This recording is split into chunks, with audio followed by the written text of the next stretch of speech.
water taps together fill a tank in one hole 7 by 8 hours. तो दो pipe, two pipes, one whole 7 by 8 hour में एक tank को पूरा भर देता है। मतलब कि 15 बाई 8 आवर में एक टैंक भर दिया जाता है दो पाइप की मदद से। The tap with longer diameter takes 2 hours less than the tap with a smaller one to fill the tank separately.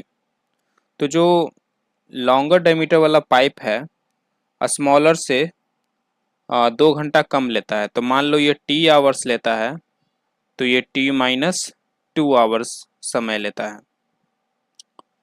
या अगर आप इसको टी आवर मानते हो तो इसको टी प्लस 2 आवर लो, है ना। तो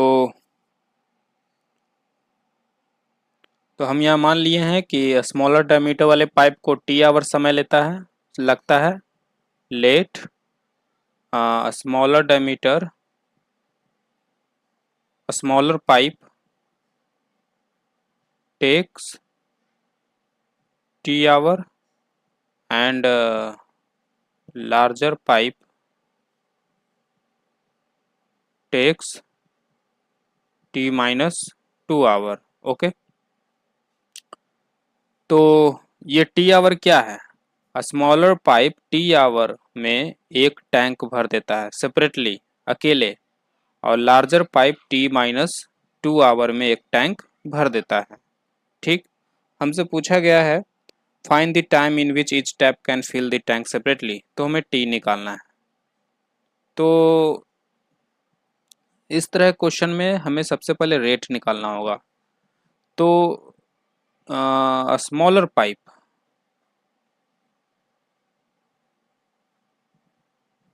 टी आवर में एक टैंक भरता है, मतलब 1 आवर में 1/T टैंक भरेगा।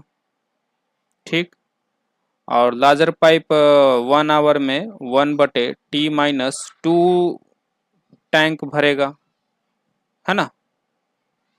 तो अब यहाँ से देखिए ये दो डेटा है हमें दिया हुआ, ये है एक डेटा दिया हुआ, ये दोनों तो सेम ही है। तो 15 बाई 8 आवर में एक टैंक भरा जाता है। तो ये 15 बाई 8 आवर में ये जो समय है, इस समय में दोनों पाइप चल रहा था। ठीक, दोनों 15 बाई 8 आवर तक काम किया।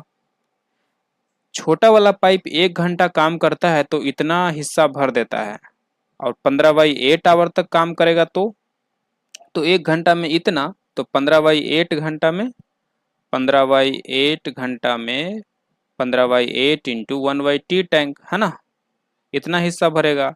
सिमिलरली बड़ा वाला पाइप 1 घंटा में इतना हिस्सा भरता है, तो 15 बाई 8 आवर में कितना हिस्सा भरेगा? तो 15 बाई 8 से मल्टीप्लाई कर देंगे, 1/T माइनस 2, इतना टैंक भर देगा। और बोला जा रहा है कि 15 बाई 8 आवर तक काम करने पे दोनों पाइप एक टैंक को भर देता है। तो यहाँ पे हम लिख देते हैं एक टैंक, है ना। ये क्या हम लिख रहे हैं, बड़े वाले पाइप का काम कितना हिस्सा काम किया, कितना हिस्सा भरा, ये कितना हिस्सा भरा छोटा वाला, दोनों को मिला के पूरा एक हिस्सा भर गया, है ना। अब इसे सॉल्व करते हैं। तो 15 बाई 8 को कॉमन लेते हैं, 1/T, पहले ये टैंक खत्म कर लेते हैं। तो 1/T plus 1/T minus 2 is equal to 1। ये 15 बाई 8 को राइट साइड भेजेंगे तो 1/T plus 1/T minus 2 is equal to 8/15। इसको सॉल्व करते हैं। T माइनस 2 का एलसीएम लेते हैं, तो यहाँ हो जाएगा T माइनस 2 प्लस T 8/15, ये हो जाएगा 2T minus 2/T square minus 2T बराबर 8/15। यहाँ से 2 कॉमन लेंगे तो यहाँ 4 कट जाएगा,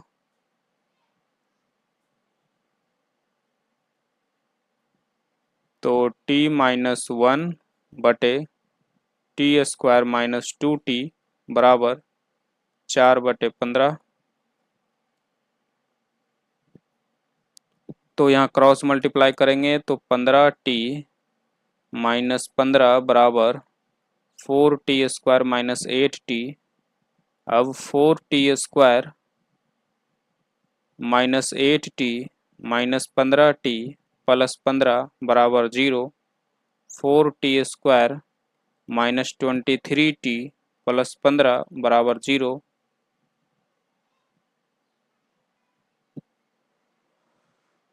तो यहाँ से हम क्वाड्रेटिक फॉर्मूला यूज करके t निकाल लेंगे। Minus b plus minus under root b² minus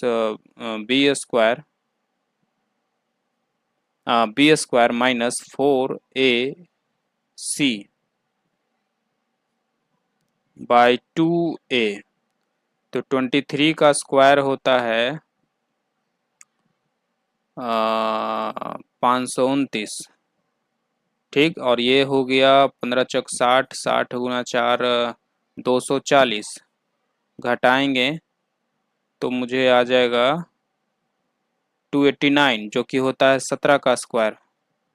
तो 23 प्लस माइनस 17/8, 23 और 17, 23 7 30, 10 40/8 और यहाँ से 23 और 17 घटाएंगे तो 6/8।